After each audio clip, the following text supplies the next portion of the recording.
Dua negara yang penduduknya paling banyak adalah Cina dan India. Cina memiliki penduduk lebih dari 1,4 miliar, sedangkan India memiliki penduduk lebih dari 1,38 miliar. Amerika Serikat yang menduduki urutan ketiga memiliki penduduk lebih dari 330 juta, dan Indonesia di urutan keempat memiliki penduduk lebih dari 265 juta. Jumlahnya sangat jauh jika dibandingkan Cina dan India. Lalu, kenapa penduduk Cina dan India sangat banyak? Tahu nggak, jika digabungkan, jumlah penduduk Cina dan India sama dengan jumlah penduduk 20 negara dengan penduduk terbanyak lainnya.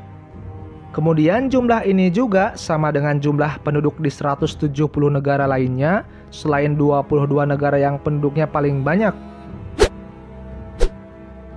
Selama 300 tahun terakhir, baik India maupun Cina mengalami pertumbuhan penduduk lebih dari 1 miliar. Sebenarnya, kecepatan pertumbuhannya dengan negara lain sama saja. Rupanya, alasannya adalah karena ratusan tahun lalu, dua negara ini sudah ditinggali oleh banyak orang terlebih dahulu. Ada banyak hal yang mungkin memengaruhi kenapa populasi Cina dan India sangat banyak. Namun dua hal yang paling menjelaskan keadaan di dua negara ini adalah pangan dan wilayah.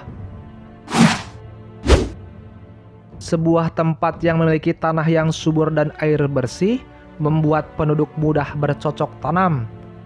Pertanian yang baik akan menghasilkan pangan yang cukup untuk menutrisi banyak orang.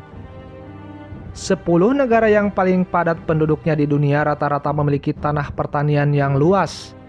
Benua Asia bagian selatan dan timur memiliki banyak sekali lahan pertanian dan sungai. Kemudian, setiap musim penduduk bisa menanam tanaman yang berbeda-beda juga. Peradaban yang memulai beternak dan bercocok tanam juga dimulai dari wilayah Asia, sehingga kondisi pangan mendukung kehidupan para penduduknya. Negara lain di Asia juga sebenarnya memiliki banyak penduduk, namun karena Cina dan India ukurannya cukup besar, maka negara lainnya tidak ditinggali penduduk sebanyak dua negara tersebut. Keadaan pangan dan wilayah yang mendukung di Cina dan India jadi memengaruhi jumlah penduduknya yang banyak. Bahkan sebelum era populasi modern dimulai di seluruh dunia. Karena saat mulai sudah lebih banyak, tentu saja jumlahnya sampai sekarang jadi terus lebih banyak.